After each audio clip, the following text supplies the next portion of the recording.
Nasubukan mo na bang laruin ng Pinoy horror game na nagpapatili sa lahat ngayon? Kung hindi pa, baka sign mo na to para i-challenge ang sarili mo. Sikat na sikat kasi ngayon ang makapanindig balahibong horror game na Hapunan. Inimbento ito ng 21-year-old game developer mula Marinduque na si Joseph Yenko, o mas kilala bilang Yikon Dev.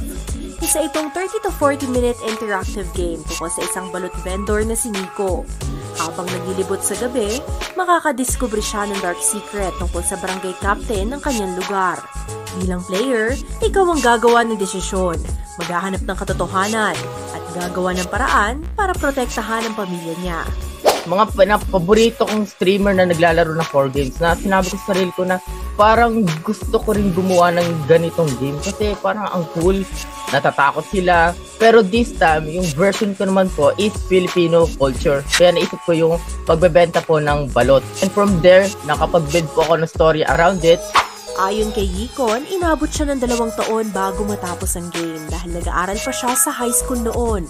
Pero kahit accelerated student siya mula grade 7 papuntang grade 10, pinili niyang itigil ang pag-aaral para mag-focus sa game development.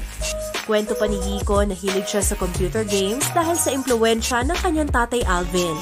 Pagdating sa game development, tinuruan naman siya ng kanyang nakakatandang kapatid na si Stephen. Dahil dito, buo ang suporta ng kanyang pamilya sa ginagawa niya. Lahat po ng makikita niyo po sa Hapunan is handmade by me po. Yung mga modeling, some of the models nga pala ginawa po ng klasiko. Pero 95% ako po yung gumawa. Animation po, lahat na po ng coding. Nakuha ko po sa voice over is yung mga magulang ko po. Lalo na po yung tatay ko. Pabili pala ng mas marunong ka pa sa customer. Ako na lang ang magbubukas. Masyado kang pakilamero. Anong ginagawa mo dito? Huwag kang maingay. Ayon kay Yikon, ginawa niya ang game gamit lamang ang kanyang Potato PC o isang entry-level gaming computer. Dahil dito ilang beses na siyang muntik sumuko dahil laging nagka-crash ang PC niya. Sa kabila nito, worth it ang effort na ibinuhos niya dahil patok na ang game niya ngayon. Marami ng streamers ang napasigaw sa takot habang nilalaro ang Hapunan.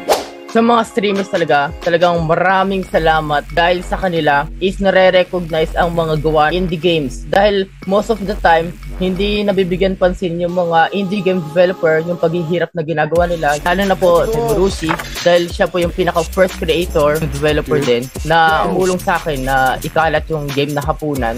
Umabot na sa 191,000 in downloads ng laro ni Yikon. Tanong ng marami, magkano na nga bang kinikita niya rito? Yung nag-post po ako na 100k na po yung downloads, ang dami pong parang nagsabi na, ay, milyonaryo na to. Pero that is not true po.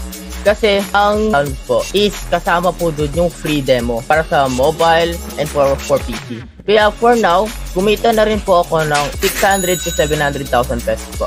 Which is not bad kasi wala rin po akong ginastos sa game ko. Talagang ako lang po and family ko po ang gumawa. Talagang buwang puso po. Para sa mga matatapang na ready subukan ng Hapunan, maaaring makipag-ugnayan sa Facebook page ni Yikon o i-download ang game sa itch.io sa halagang $3.99 o around 230 pesos.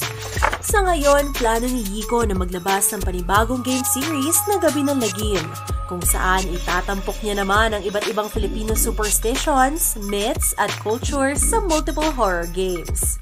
Para sa mga supporters po, salamat po sa pagda-download. Abangan nyo po yung next series ko. Currently making na nga po ngayon eh. Dahil this year, i-release ko na po yung Gabi ng Lagim.